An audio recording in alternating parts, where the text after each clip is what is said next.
हिउँ चरु जौँ तिल अनि गाईलाई दाना अनि त्यहाँदेखि हामी चाहिँ स्वर्गद्वारी आइपुग्यौँ। हामी चाहिँ स्वर्गद्वारी हिजो आउनको लागि एकदमै भनौँ न के चढ्छ भगवान्लाई होइन, कुन भगवानको पूजा हुन्छ त्यो चाहिँ हामी चाहिँ एकदम हामीले युट्युबमा खोज्यौँ। हजुरले इन्टरभ्यू पनि मैले 2टा पहिले हेरिसकेको थिएँ।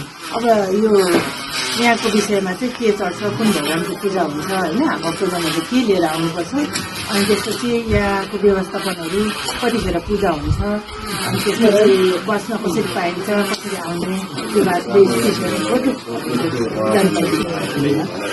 त्यो यो स्वर्गद्वारी जाने कसरी स्वर्गद्वारी नामकरण भयो र स्वर्गद्वारीमा के हुन्छ, कुन देवताको पूजा हुन्छ भन्ने कुरोलाई स्वर्गद्वारीमा सम्पूर्ण देवी देवताहरूको थापना छ भित्र यज्ञशालाभित्र। त्यहाँ चाहिँ हवन आदिदेखि लिएर सम्पूर्ण देवताहरूको चाहिँ आह्वान गरेर पूजा हुन्छ।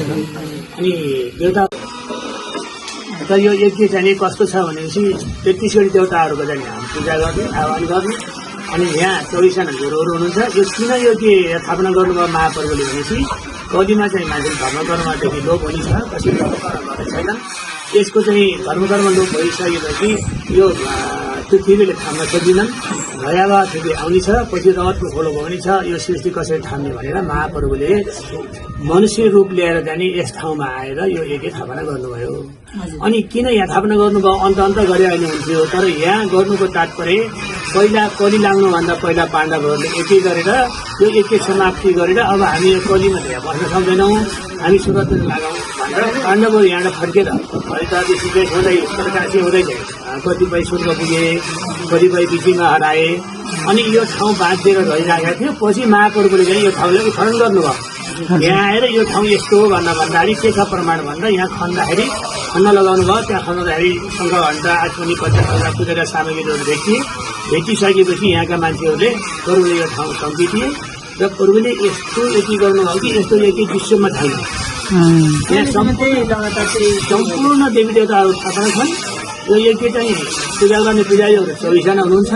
तिनीहरूको आचार विचार खानकी बस रहन सहन चाहिँ त्यो अब अर्कै हिसाबको हुन्छ, अन्त जस्तो हुँदैन।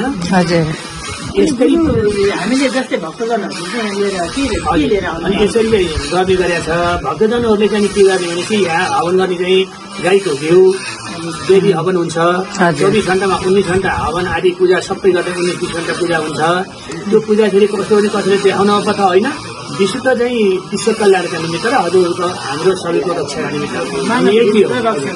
र यो शुद्ध भावना ल्याएर भक्तजनहरूले यस यज्ञको दर्शन गरे भने 21 कुल पर्ने भन्नुभयो भन्नुहुन्छ महाप्रभुले। 21 कुल भनेको जुन दर्शन गर्न आउने व्यक्तिको 7 कुल, उसका माओलीको 7 कुल र उसको ससुराली माइतीको 7 कुल, 21 कुल अनिवार्य गर्ने छन्। यो यति यस्तो हो। यसमा चाहिँ कसरी लोभानी पापानी गर्यो भने त्यो 1000 वर्षसम्म दिशाको पिरो भएर चाहिँ जन्मिँदै मात्रै गर्ने छ भनेर चाहिँ महाप्रभुको किंवदन्तीहरू छन्। अनि यो यज्ञमा चाहिँ ल्याउने भक्तजनहरूले यहाँ हिउँ चरु जौँ तिल अनि गाईलाई दाना अनि त्यहाँदेखि वस्त्रहरू चाहिँ गुरु नानकले चढाउने ध्वजा गर्नको लागि वस्त्रहरू अनि छलाएपछि कपडाहरू यस्ता पनि दिनुहुन्छ। र हामीहरूले खास यहाँ चाहिँ लिएर आउन पर्दाखेरि भक्तजनहरूले चाहिँ चामल ल्याएपछि सिधामा परेको हुन्छ, दान हुन्छ, साधु सन्त विद्यार्थीहरूले अतिथिहरूले खान्छन्।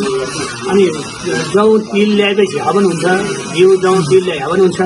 भक्तजनले सामान जुटाउने पूजा गर्ने यहाँका पुजारीले त्यो सामान पूजा गर्ने पुजारीले पाउने फल भन्दा त्यो सामान जुटाउने भक्तहरूले फल पाइने। पूजा गर्नुभन्दा पनि सामान जुटाइदिने पूजा गर्ने पुजारीहरू त्यो आचार विचारमा चाहिँ राखेर महाप्रभुले नै भर्ना गर्नुभएको छ। उहाँले पूजा गरिदिनुहुन्छ, हामीले सामान जुटाइदिने। सामान जुटाए बारेमा धेरै 21 कुल चढेर चाहिँ स्वर्गगति हुन्छ भने चाहिँ महाप्रभुको किंवदन्तीहरू छन्। यसको लागि त यो संस्थाको लागि समर्थन गरिदिने, यसको लागि जग्गा जमिन, यसको लागि आएको चिजहरू सबै सदुपयोग गरिदिने, यसले आस्था राख्यो भने त्यसको अनिवार्य नै त्यसको चाहिँ स्वर्गगति हुन्छ भन्ने। गुरु यहाँ बिहान 5 बजेदेखि पूजा, बिहान 4 बजी चाहिँ गुरुहरू उठ्नुहुन्छ। 4 बजी नुहाई धुवाई गरेर 5 बजी जप गर्नुपर्छ हुन्छ। 1 घण्टा गायत्री जप्नुहुन्छ। 1 घण्टा पछि पूजा सामान यताउता गराएर नै आफ्नो दैनिक नित्य पूजा कसरी चलेको छ भने अब यहाँको व्यवस्था आएका यिनी भक्तजनहरू चढौतीहरू चढ्छन्। ती चढौतीहरू चाहिँ दानपत्रमा जम्मा गरिन्छ र 3 साँचो 3 साँचे चाहिँ दानपत्रहरू छन्। त्यहाँ स्थानीय व्यक्ति, पुलिस, आर्मी सबै जम्मा गरेर एउटा त्यसलाई खोलेर बैङ्कमा जम्मा गर्छौँ। त्यसबाट ल्याएर त्यहाँदेखि पैसा चेक काटेर त्यहाँदेखि यहाँका काम गर्नेहरू, दक्षिणा, गुरुहरू सबैलाई कुकरले दिनुपर्ने हो। त्यसबाट चाहिँ ल्याएर चाहिँ व्यवस्था गरिन्छ। पैसाको कार्यक्रम त्यो हुन्छ र खानापिनालाई चाहिँ इन्डियादेखि भक्तहरूले चाहिँ चामल लिएर आउनुहुन्छ। त्यो चामलहरू जम्मा हुन्छ। यो वर्षमा चाहिँ 3 फेर इन्डियनको चाहिँ भिड हुन्छ यहाँ र ठुलो स्रोत चाहिँ हाम्रो इन्डियनको यो संस्थाको इन्डियनबाट आयो भनेपछि यिनीहरूले चामल ल्याउँछन्, गडी ल्याउँछन्, नरिवल पिठो सबै ल्याउँछन्। त्यहाँ जम्मा गर्छन् वैशाखमा अनि माघमा अनि साउनमा। यी 3 सिजन इन्डियन बढी हुन्छन्। भनेपछि त्यो अरू भक्तहरूलाई आउनेहरूलाई यहाँ पर प्रसादको रूपमा आएका भक्तहरूलाई अब हामीले जुटाउनु हजुर अनि लिएर आउँदा हुन्छ। यस्तो छ। अब हजुरहरूले ल्याएको ओरेको हाम्रो विद्यार्थीहरू यहाँ चाहिँ कम 250 जना चाहिँ डेली खाने छन्। विद्यार्थीहरू, गुरुहरू, त्यो हामी साधु सन्तहरूले खाइन्छ। अनि जुन क्यान्टिनमा खाना खाउँछौँ आएर बाहिरबाट आएका यात्रु भक्तजनहरूलाई उहाँहरूलाई खुवाउनले चामल किनेर ल्याइन्छ, दाल किनेर ल्याइन्छ। त्यहाँ मान्छेको व्यवस्था गरेका छौँ अनि त्यहाँ खुवाउने गरेका छौँ। 48 सालसम्म नि यहाँ जति भक्तजन आउनुहुन्छ धेरै आउनेले चाहिँ पकाएर खान दिने, आफै पकाएर खाऊ भनेर भाँडाकुँडा चामल दिने। अनि त्यहाँ थोरै दुईवटा आएकाले हाम्रो भान्सामा खुवाउने गर्थ्यौँ। 48 सालदेखि यो द्वन्द्वको प्रभावले के हो दुनियाँदारीकोले गर्दाखेरि अनि चामल किन्न लिएर त्यहाँ पकाएर खुवाउँछौँ। अनि 2-4 पैसा अनि आएको कृषिबाट ल्याएको त्यो चावलको तिर्छौँ, दालको तिर्छौँ र बचीको त्यहाँको काम गर्नेहरूलाई दिन्छौँ। अनि 25 आम्दानी बाँड्ने हुन्छ, नत्र त्यही पनि यता चढाएको गर्दै उनलाई दिनुपर्ने हुन्छ। यस्तै गरेर 500 जति गाई छन्। गाईहरूले चाहिँ गाईको व्यवस्था सेवा हुन्छ। यहाँ यज्ञशाला कति छन् भने यज्ञशाला एउटा, धर्मशाला 2टा, पाठशाला 3वटा, गौशाला 4वटा, पाठशाला 5वटा। यति 5वटा शाला चाहिँ महाप्रभुले गर्नुहुन्छ। यज्ञको अङ्ग पुरा गर्नले यति 5वटा अनिवार्य हुनुपर्छ। यति 5 शाला चाहियो। यदि चाहिएपछि सम्पूर्ण चाहिँ अङ्ग पुरा भयो यज्ञ गर्नलाई। त्यसो भएको हुनाले भक्तजनहरूले यस ठाउँमा आएपछि यज्ञ सबै अङ्ग पुरा हुन्छ। त्यो भएको हुनाले यहाँ गर्नलाई धेरै चाहिँ भक्तजनहरू आउनुहुन्छ। कसैले हाम्रो रुद्री गरिदिनु गुरु भन्नुहुन्छ, कसैले जप गर्ने भन्नुहुन्छ, कसैले जन्मोत्सव मनाउने भन्नुहुन्छ, कसैले सप्ताह एका पुराण लाउनुहुन्छ। अनि हाम्रो दैनिक त छँदैछ, त्यसमा प्लस चाहिँ भक्तजनहरू पनि गर्ने चाहिँ चलन छ। हजुर अब गुरु हजुरको शुभ नाम पनि एकचोटि बताइदिनु। मलाई चाहिँ देवता भनेर चिन्नुहुन्छ धेरै भक्तजनहरूले। अनि मेरो नाम चाहिँ तारा नेउपाने हो। मेरो चाहिँ जन्म ठाउँ प्युठा नै हो। अहिले चाहिँ यसो बस्ने ठाउँ चाहिँ दाङतिर छ। यो आश्रममा बसेकोमा धेरै 40 वर्ष भयो र यहाँको चाहिँ केही न केही धेरै खोज अनुसन्धान पनि यो विषयमा गर्नुभएको छ। मैले पनि हजुरको पोडकास्टहरू हेरेर थाहा पाएको थिएँ। हस् त अब यति जानकारी दिनुभएको धेरै धन्यवाद गुरु। ल हामी चाहिँ स्वर्गद्वारी आइपुग्यौँ।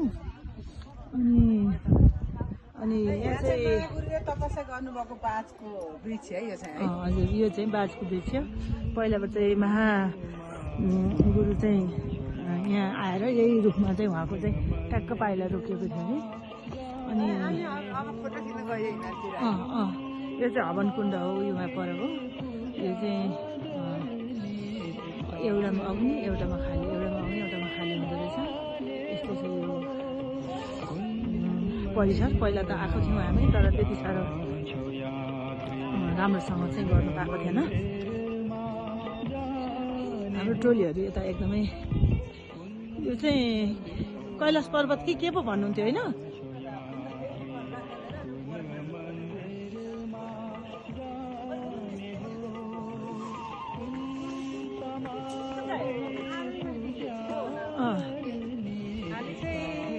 कस्तो फिल भइरहेछ भन्नुहोस्। डुलेर एकदम शान्तिसँग पूजा गर्न पाइयो होइन। अनि दृश्य पनि साह्रै खुलेको छ। आजको वेदर एकदमै राम्रो। वेदर पनि राम्रो, मन पनि खुसी।